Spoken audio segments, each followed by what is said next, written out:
Assalamualaikum warahmatullahi wabarakatuh. Semuanya, apa kabar saudara-saudara sekalian? Kembali lagi bersama saya gengs dan kameramen. Kalau bukan dengan pengembara nihilism, apalagi kalau bukan ngobrol dol ya. Oke, gengs. Bravo, bravo. Thank you very much. Sebentar saya menemukan banyak subscriber, right? Cameraman. Gak tahu bahasa Inggris. Bodoh ya, Anda sangat idiot ya. Ya, mati saja. Iya guys, makasih banyak ya guys untuk para subscriber dan viewer yang cukup Sedikit sekali. Enggak. Kok sedikit Anda bersyukur ya. Walaupun Anda itu ateis ya, walaupun Anda itu nggak percaya, udahlah. Islam ya, takbir. Allah Akbar. Kok takbir? Bukan gitu. Mulut Anda nggak pernah berubah ya. Iya, coba dipotong dikit 5 inci aja gitu. Bibir itu kok nggak sopan gitu.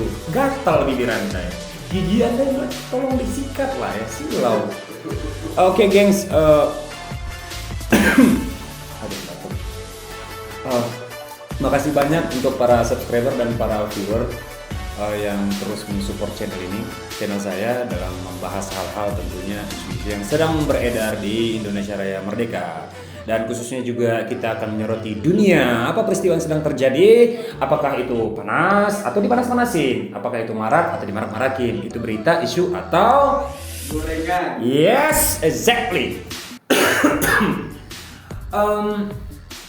Untuk hari spesial ini, ya, hari spesial ini tuh hari dimana di sini saya untuk kedua kalinya siaran ya, gengs, bukan hari ulang tahun ya. Di sini saya cukup senang, guys. Cukup senang karena tadi saya kebetulan ada ya cukup beruntung lah hari ini, cukup beruntung saya bisa ada alasan untuk mukul ini orang. Ya, saya ada alasan gitu. Dari kemarin saya gemes gitu. Dia tuh sudahlah, yang lain aja. Saya berniat hari ini ada permintaan dari viewer. Bang Nihil, coba tolong ulik-ulik dong, tolong bahas dong tentang azan. Perkataan dari Kemenak itu, Kementerian Agama. Pak siapa namanya? Apa Yakult? Bukan. Kok namanya kok kayak merek minuman? Gak kenal ya, Pak. Pak Yakut ya? Pak Yakut. Anda pencemar nama baik, ya? Maaf. Nggak bisa gitu. Bukan Yakult. Anda hati-hati, jangan bilang Yakut. Yakut. Oke. Sorry guys ya, agak kurang sehat. Jadi gini guys, saya udah melihat beberapa video dari keterangannya Pak Yakut soal azan itu, ya. Yang konotasinya saya paham arahnya itu ke arah bahwa dia bicara soal toleransi, di mana dia coba memberikan satu pernyataan terhadap kegiatan atau ritual peribadatan umat muslim, yaitu azan 5 kali sehari. Dan dia coba membuat satu analogi, bagaimana kalau di lingkungan sekitar itu rata-rata memelihara dog, kiri kanan melihara dog, lalu menggonggong semua au, terus lagi-lagi ada aja ya judul-judul di YouTube nge-frame bahwa suara azan disamain sama suara dog. Yang menghina bukan dia dong, kalian yang buat judul. Dia itu bukan menyamakan dengan suara dog, tapi dia lupa ngucapin ya, kalau suara azan itu dikumandangkan, maka dog itu, anjing itu akan bereaksi gitu, kayak au. Itu anjing atau serigala sih, kok au? Serigala sih, Pak. Serigala ya. Serigala. Kayak Anda ya. Saya bukan serigala. Buktinya mulut Anda kok kayak itu ya. Kemarin saya katanya burung, Pak. Ya tapi agak mirip ya. Agak mirip juga gitu. Spesies apapun Anda ya terserah Anda lah, kameramen. intinya gini ya. Benar kata dia, kalau anjing itu akan bereaksi. Ada case-nya. Tetapi salah bagi saya kalau dia membuat satu himbauan untuk supaya khususnya dari kalangan umat muslim, kalau azan itu volumenya dikecilin. Di sini ya. Di sini saya bakal coba bedah perkataan beliau.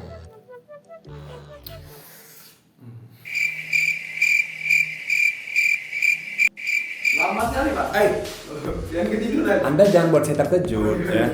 Lagi mikir. Jangan gitu, jangan resonansi suara Anda itu bahkan mengganggu gendang telinga saya gitu. Iya, maaf. Saya lebih mending dengar suara au daripada suara kameramen. Entah kenapa tembolok terkutuk Anda itu membuat saya merasa berlebihan sebenarnya. Iya, tolong ya. Jangan sempat saya bilang kepala Anda itu Kepala toilet. itu bagus. Istilah itu bagus. Kameramen hina. Jadi gini, gengs. Saya nggak setuju dengan perkataan dia kalau volume itu harus dikecilin. Kenapa? Kita mulai ya. Apa alasan volume itu harus dikecilin? Apakah Kementerian Agama sedang bicara soal toleransi? Di mana letak toleransi? Di mana letak toleransinya? Kalau judulnya suara itu mengganggu gendang telinga dari pihak umat Kristen, sampai detik ini belum ada gendang telinga orang Kristen yang rusak.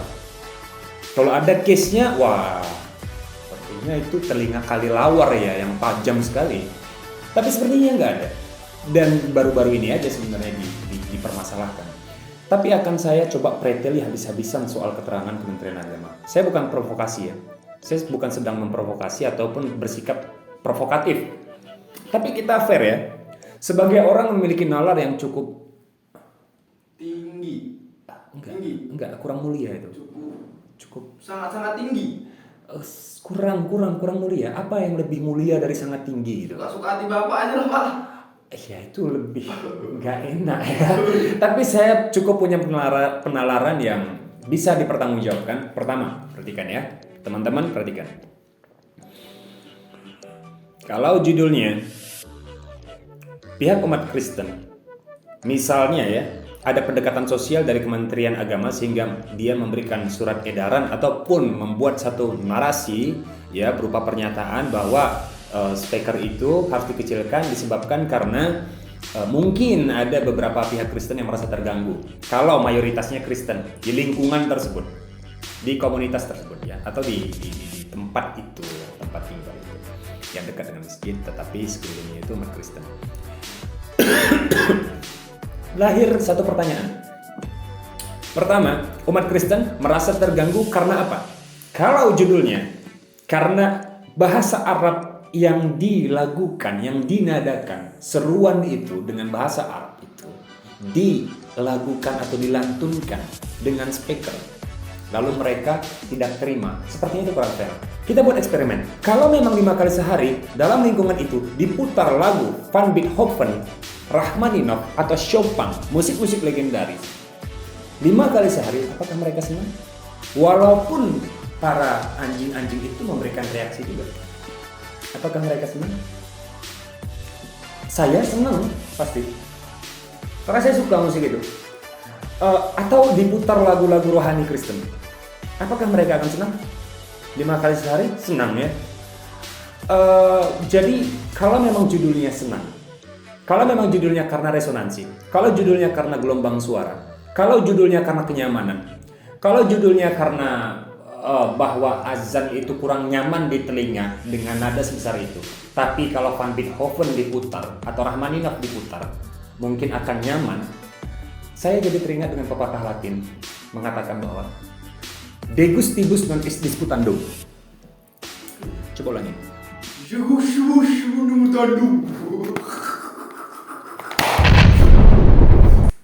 Anda gini ya. Pertama, suara Anda nggak enak. Yang kedua, tembolok Anda bermasalah. Anda periksa itu jakun atau tumor ya. Karena saya nggak tahu harus memilih diksi apa lagi yang mulia karena semuanya nggak layak gitu dilekatkan ke diri Anda. Kameramen, nggak sorry, ini kameramen the best, lagi-lagi dia nggak digaji. Sorry geng. De gustibus non est disputandum. Apa artinya? Soal selera tidak bisa diganggu-gugat, soal selera tidak bisa disengketakan, soal selera itu tidak bisa dipreteli, ya, tidak bisa kalau soal selera. Kenapa? Karena selera itu produk batin. Kalau judulnya kenyamanan, maka itu bicara soal selera. Ya. Karena alasannya kurang tepat gitu. Kementerian Agama tidak memberikan alasan kenapa harus dikecilin. Judulnya hanya toleransi, tetapi sepertinya kayak dikaburkan sedikit gitu. Toleransi, apa yang membuat bahwa azan itu terkesan tidak toleran atau intoleran? Apa karena volumenya terlalu besar? Kita rujuk dong gelombang resonansi ya, yang bisa mempengaruhi frekuensi-frekuensi di telinga itu, ya di telinga itu berapa hasil itu bisa merusak saraf, bisa merusak neokorteks, bisa merusak beberapa instrumen otak, limbic brain, reptilian brain, hipotalamus, hipokampus, neokorteks, bla bla bla bla. Ya, bisa membuat orang jadi gangguan jiwa gitu. Ini aneh sebenarnya. Ini aneh, Pak. Jadi Pak Yakut, sebenarnya gini ya Pak Menteri ya. Tolong berikan alasan yang konkret supaya kita paham kenapa harus dikecilin volumenya? Biar kita tahu alasannya apa. Kalau judulnya soal kenyamanan dari pihak Kristen, saya tahu kok. Kalau bicara mayoritas dan minoritas, garis besar keadilan adalah kesetaraan. Kita tidak menyampingkan itu. Walaupun azan itu sudah ada sejak dahulu kala, bahkan sebelum Indonesia ini ada, azan itu sudah ada. Ya, sejarah azan itu. Saya kira kita masih bisa berdialog, kita masih bisa berdiskusi. Yang jelas, selera itu adalah produk batin. Dan yang namanya produk batin tidak bisa dipidanakan. Produk pikiran itu, yang namanya batin atau selera itu berkaitan dengan ide, berkaitan dengan ideologi, berkaitan dengan pikiran juga. Berangkat dari pikiran juga semuanya sebenarnya ya. Dan itu nggak bisa dipidanain. Negara tidak punya hak untuk mempreteli soal pikiran orang, tapi kalau sudah diimplementasikan sebagai bentuk aksi, tindakan nyata, di situ negara baru boleh melihat apakah kegiatan itu ada unsur pidananya atau tidak. Apakah kegiatan itu berpotensi untuk membuat kekacauan lebih besar atau tidak? Karena jelas ya, kalau mayoritas, misalnya gini Pak ya, misalnya gini, misalnya dia simpan, cepatan. Kenapa sih kameramen setiap aku ngobrol itu kayak membayangkan paruhmu itu maju-maju gini? Gitu, kenapa ya? Kenapa ya? Saya manusia bukan babon, Pak. Babon. Babon itu bukan panjang ya. Dia besar gitu. Dia punya taring gitu ya. Iya. Babon ya, galak babon Ethiopia. Anda rindu ya sama negara Anda. Anda rindu sama koloni Anda kan? Karena saya culik Anda dari koloni Anda zaman purba dulu. Jadi gini ya, tadi bahwa yang namanya produk batin, produk pikiran itu tidak bisa dipidanakan kecuali dia sudah diimplementasikan sebagai bentuk aksi, Pak. Saya kasih lagi salah satu contoh, Pak. Ada mayoritas, ada minoritas. Ketika terjadi kekacauan besar di Indonesia ini, terlepas dari mana sumbernya, siapa penyebab utamanya, tetapi kekacauan terbesar itu, siapakah pemilik saham terbesar atau siapakah ya yang memiliki kontribusi terbesar dalam kekacauan itu, mayoritas atau minoritas? Jawabannya mayoritas. Jadi yang anehnya, bahkan ketika alasan itu masuk akal, kalau memang justru karena keinginan kita bersikap toleran, tapi menimbulkan kekacauan yang lebih besar pada pihak mayoritas, bukan mayoritasnya yang harus kita soroti, bahwa kita juga harus membela minoritas. Enggak, Indonesianya yang harus disoroti. Karena yang namanya kekacauan, otomatis kan chaos nih. Ini chaos, saham terbesarnya siapa? Pasti dari mayoritas, nggak mungkin enggak. Misalnya 20 banding 80, Indonesia 100%, kekacauannya 100%. Siapa pemilik saham terbesar? 80% atau 20%? 80%. Jadi saya tahu pemerintah pasti memiliki pemikir-pemikir dari kalangan akademisi yang sudah mempelajari soal itu, mulai dari unsur-unsur sosiologis, antropologis, psikologis, ya, atau dari sisi-sisi dogmatis, ya, teologis dan lain sebagainya. Tetapi ada hal yang seharusnya kita bijak, menurut saya Pak, seharusnya kita bijak dan seharusnya dia dipijak ya. Iya, karena entah kenapa Anda bisa nggak kayak melebur jadi radiasi gitu. Jadi udara aja Pak. Iya kayak gini, puff gitu, nggak bisa ya? Nggak bisa Pak, bukan jin tuh ya. Iya, saya teringat. Atau Anda, saya latih tinju, latih ya. Biar bisa ini ya, tinju orang. Enggak juga sebenarnya, itu hayalan Anda aja. Anda terlalu banyak hayalan di kepala Anda kalau kata Babi Haikal. Iya. Jadi gitu Pak. Maaf Pak. Tadi. Jadi gini ya, gengs. Jadi lupa saya suara dia kayak suara yang turun dari api-api gitu. Apa sih tempat isinya dia? Neraka gitu. Anda tuh kayaknya pemakan kerak neraka Anda ya. Enggak Pak. Walaupun saya bercanda. Serius, bercanda serius. Serius. Serius nggak bercanda? Bercanda serius. Oh iya Pak. Iya. Oke, jadi itu dia maksud saya. Itu reaksi saya terhadap soal-soal azan ini. Jadi untuk teman-teman di Indonesia tidak perlu khawatir dan tidak perlu terlalu dibesar-besarkan. Saya bukan pro pemerintah. Saya bukan seolah-olah saya sangat pro pemerintah anti rakyat. Oh enggak, yang namanya kita ini NKRI ini satu negara kesatuan yang utuh, di mana pemerintah sebagai sistem tatanan negara untuk menjalankan sebuah negara ini sampai kepada tujuan utopisnya, apa itu kesejahteraan, keadilan, kebahagiaan, kenyamanan, dan sebagainya. Jadi gitu gengs ya. Untuk pihak-pihak atau oknum-oknum yang mencoba untuk mengganggu, untuk berlaku licik. Makanya gini ya, saya agak susah bedain orang tulus dengan orang pulus. Pulus tau bahasa Arabnya, artinya apa? Uang, duit. Salah. Kenapa jawaban Anda selalu salah gitu? Karena Cuan artinya. sama aja. Bukan dong. Saya kira saya salah. Oh iya, sorry. Iya, maaf ya gengs. Jadi gitu gengs. Jadi intinya ludah saya tumpeh. Ya. Jadi gitu guys. Itu soal azan. Ada beberapa orang yang meriak itu, salah satunya Gus Arya ya. Gus Arya itu orang atau sejenis simpanse sih sebenarnya. Saya bertanya. Ya, karena pergerakannya aneh gitu. Saya pernah lihat salah satu YouTube dia gitu ya. Kayak dia tuh sebelum mulai ngomong dia gini dulu. Ngapain tuh? Gak tahu gitu, filosofinya apa gitu, gak tahu cita-citanya mau jadi apa juga saya nggak ngerti. Jadi Gus. Nggak ngerti apa? Jadi Gus. Nggak tahu, jadi gamer juga kurang layak gitu ya. Nggak ada menarik-nariknya. Kayak mata ini loh. Kalau pernah nonton film Naruto tuh atau film apa gitu yang ganteng-ganteng sok sinis-sinis itu, kemudian sebelum ngomong, gitu mulutnya gitu juga gitu. Mulutnya apa filosofinya coba? Saya kurang tahu sih Pak. Iya, jadi itu tuh kalau dalam ilmu psikologi mungkin ya kalau dikaji itu kayaknya mungkin ada disordernya kayaknya. Ada mental disorder mungkin tapi saya nggak tahu ya. Tapi udahlah, itu nanti aja. Tapi ada beberapa tanggapan dari teman-teman yang saya kira tolong bersikap lebih bijak lagi teman-teman.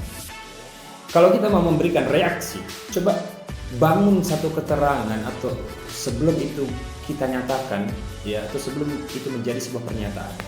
Coba bangun dulu, coba buat serangkaian kerangka berpikir atau keterangan itu seenggaknya memiliki landasan yang bisa kita jelaskan, kita jabarkan, dan kita pertanggungjawabkan sehingga terdengar masuk akal gitu. Jadi bukan hanya sekedar reaksi-reaksi yang no solusi gitu, reaksi tanpa solusi gitu. Ya walaupun judulnya cuma reaksi, wah kejam sekali ini, wah gila apa nih Kementerian Agama kok bisa gini ya, Menteri Agama menak ya. Enggak, jangan seperti itu juga. Justru reaksi itu yang bisa berpotensi untuk menciptakan satu stimulan di dalam kepala orang yang melihatnya, yang mendengarnya. Akhirnya terbawa dengan suasana, geng. Suasana, dan itu tuh tepung beras rose bran banget, gengs, gitu. Tepung beras rose bran. Bisa nyanyi belum, Pak? Ketawa. Ya. Bisa nyanyi. Oh, bisa dong. Wise man say. Iklan. Apa? Iklan. Enggak. Only fools. Udah, Pak. Lanjut. Oh iya, oke. Kurang ajar.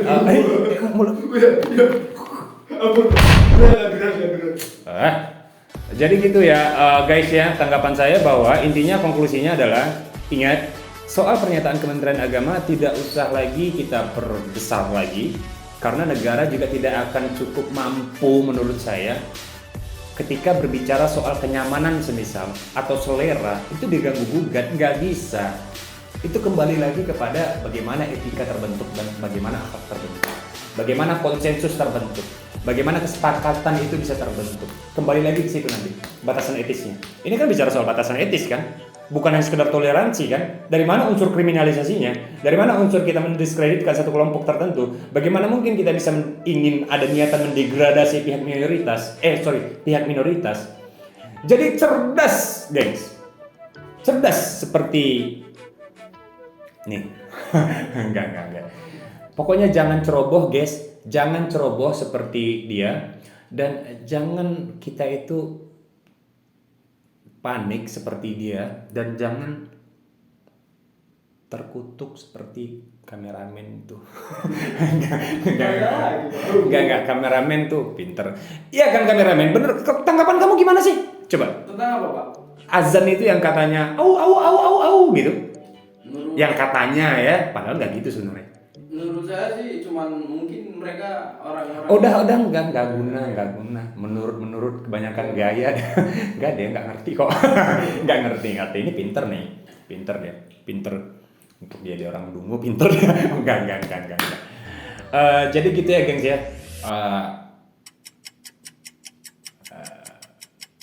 Intinya, ya itulah, seperti itulah, gengs. Seperti itu. Dan untuk para viewer, penonton, silahkan coba beri saran kepada saya juga di dalam kolom komentar. Tinggalkan di kolom komentar kira-kira saya harus nge-react apa lagi, karena setiap saya nge-react, setiap saya mengkritik, atau setiap saya mencoba menanggapi satu peristiwa, pasti saya akan coba melihat dari sudut pandang saya, dari perspektif saya pribadi. Ya, ini soal sudut pandang kok. Ini soal sudut pandang. Saya kasih contoh sebagai penutup. Pohon itu, misalnya ada satu pohon, ketika dilihat dari atas, mungkin yang penduduk atas itu, orang yang di atas itu pasti melihat hanya daun yang kelihatan. Ketika dilihat dari bawah, yang kelihatan akar. Ketika lihat dari depan, ya, atau belakang, yang kelihatan batang. Ketika dilihat dari samping, ada hanya ranting dan daun-daun juga. Artinya ini semua soal sudut pandang. Bagaimana kita melihat segala sesuatu itu dari berbagai macam sisi, sehingga kita bisa melahirkan satu hipotesa yang cukup kuat, kemungkinan yang paling masuk akal. Tidak hanya sekedar, ya gue menanggapi itu ya ble. Kayak film apa? Transylvania ya, vampirit ya, ble. Itu apaan coba? Kayak beatbox tau nggak? Reaktor sekarang itu, kayak gitu tuh. Bisa lah, nggak mungkin. Tapi bisa di closing nggak, Pak? Sorry gengs. Yes. Kok Anda merintah saja ya, kameramen ya? Nanti kita bakal ketemu lagi di konten-konten selanjutnya, ya. Apalagi kalau bukan di channel Pengembara Akal, dan panggil saya sebagai Pengembara Nihilis, ya. Sampai ketemu lagi. Apalagi kalau bukan ngobrol dong.